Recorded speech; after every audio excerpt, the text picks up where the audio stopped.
বিসমিল্লাহির রহমানির রহিম। আসসালামু আলাইকুম রহমতুল্লাহ। আমি আপনাদের সামনে কিছু কথা বলতেছি হাকিকতের বাণী। আচ্ছা, মুসলমান কালেমা পড়লেই কি মুসলমান হওয়া যায়? কালেমাতে লা ইলাহা ইল্লাল্লাহু, দেখেন এখানে পাঠ দুইটা, কেউ বলতেছে লা ইলাহা ইল্লাল্লাহু মুহাম্মাদুর রাসূলুল্লাহ, কেউ বলতেছে লা ইলাহা ইল্লাল্লাহু মুহাম্মাদুর রাসূল আল্লাহ। বলেন এক কালামের মধ্যে এত ভেদাভেদ কেন? কেউ বলে আল্লাহ, কেউ বলে উল্লাহ।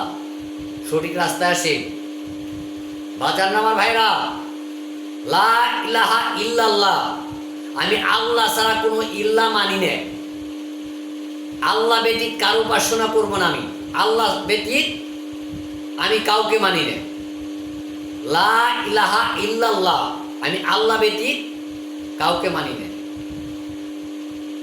লা ইলাহা ইল্লাল্লাহু, এবং তিনি, আমি তার অনুসরণ করি। তিনি ছাড়া আমাদের কোনো মাবুদ নাই, তিনি ছাড়া আমাদের কোনো আর ইলা নাই। মুহাম্মদ রাসূল, কোনটা বলবেন? উল্লাহ বলবেন না আল্লাহ বলবেন? হযরত মুহাম্মদ সাল্লাল্লাহু আলাইহি সাল্লাম তাহার রাসূল। তা বাজার নামার ভাইরা, এত পীর মাশায়েখ, এত পীর ফকির, এত মুন্সি মাওলানা, বড় বড় মুন্সি মাওলানা বিছরে কি লাভ? এই পবিত্র কোরআন বিছরেন, পবিত্র কোরআন শিব আল্লাহ কি বলছে সেটাই বিছরেন। যেহেতু পবিত্র কোরআন শিবে কোনো জায়গায় লেখে না এটা সত্য যে নামাজ, মসজিদে নামাজ পড়ো, রোজা রাখো, মক্কাতে তোমার হজ কর্মী লাগবো, এগুলা তো এত বলে নাই। কোরআন শিবিতে অনেকটা বলছে হে মুমিনগণ, তোমরা ঈমান আনো, ঈমান।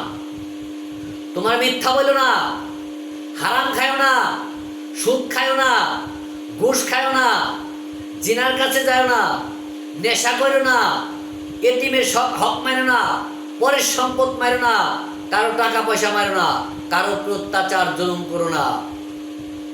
ও বাজান, এগুলো তো আমার আল্লাহ পবিত্র কোরআন শরীফে নিষেধ করছেন। সেগুলা না করে পীর ধরো, নামাজ পড়ো, মক্কা যাও, হজ করো। বাজান আমার ভাইরা, সঠিক মানুষ না হলে, সঠিক মানুষ একজন যদি মানুষ সত্যবাদী মানুষ না হতে পারে, তার নামাজ, রোজা, হজ, যাকাত, কালেমা এবং কি পীরের পায়রবি করা কোনো কাজে আসবে না। বাজার নেওয়ার এই পবিত্র কোরআন শরীফ যার কাছে আছে, যে মানে বিশ্বাস করে, সে পথভ্রষ্ট হবে না। কমপক্ষে আমি আমার মাওলার উপরে বার রাখলাম, আমি পথভ্রষ্ট হব না। কেন? আমি পবিত্র কোরআন শরীফ মানি, এটার ভিতরে যা আছে আমি মানি, এটা সত্য। বাজার পীর মাশায়েখ মানবেন, পীর মাশায়েখ ধরবেন, ওলিদের কখনো গাল দিবেন না। আল্লাহ যেহেতু কোরআন শরীফে ওলির কথা ঘোষণা করছেন, ওলিকে কখনো গাল দিবেন না। আচ্ছা, বর্তমান পীর মাশায়েখ আর ওলি কে এক বাজান? বর্তমান পীর মাশায়েখ যারা ভালো তাদের ধরবে, আর যারা ভণ্ড তাদেরকে ধরবেন না। যে পীরের ভিতরে অহংকার আছে, লোভ আছে, লালসা আছে, টাকার লোভ, ভিতরে অহংকার, রাগ, মিথ্যা কথা বলে, সে আবার কিসের পীর? ওই পীরের হাত ধরে আপনি জাহান্নামে যাবেন না। যে মুন্সি মাওলানা একজনের গীবত করে, একজনের গালিগালাজ করে, একজনের খারাপ কথা কয়, লোভ লালসা আছে, চকুলখোর গীবত কর, ওই মাওলানার পাশে নামাজ পড়বেন না। এর চেয়ে ঘরে একা একা নামাজ পড়া উত্তম। বাজার নামার ভাইরা, সকলে আমার এই ভিডিওগুলো শেয়ার করেন, বেশি বেশি শেয়ার করেন, মানুষ যেন সঠিকটা জানতে পারে যে আল্লাহ কোরআন শরীফে কি বলেছে। নামাজ, ওয়াক্তে নামাজ আদায় করেন যতটুকু পারেন।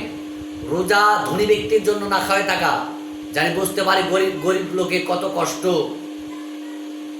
বাজান আমার ভাইরা, মক্কা যায় হজ করা, বাজান দেশের লোক যদি কষ্ট পায়, আত্মীয় স্বজন যদি কষ্ট পায়, আত্মীয় স্বজনকে কষ্ট দিয়ে, মা বাপকে কষ্ট দিয়ে, নিজের ভাইকে কষ্ট দিয়ে মক্কা যায় হজ করবেন, আর হজ কবুল হবে? কখনো না। নিজের ভাই ভিক্ষা করে আপনি কোরবানি করবেন, আর কোরবানি আল্লাহর দরবারে কবুল হবে? এত সহজ না। তাই এগুলা থেকে বাদ দেয়, আল্লাহ যেগুলো নিষেধ করছে এগুলা বাদ দেন, সঠিক পথে আসেন, সত্য পথে চলেন। বাজান আমার ভাইরা, সকলে ভালো থাকবেন, সুস্থ থাকবেন।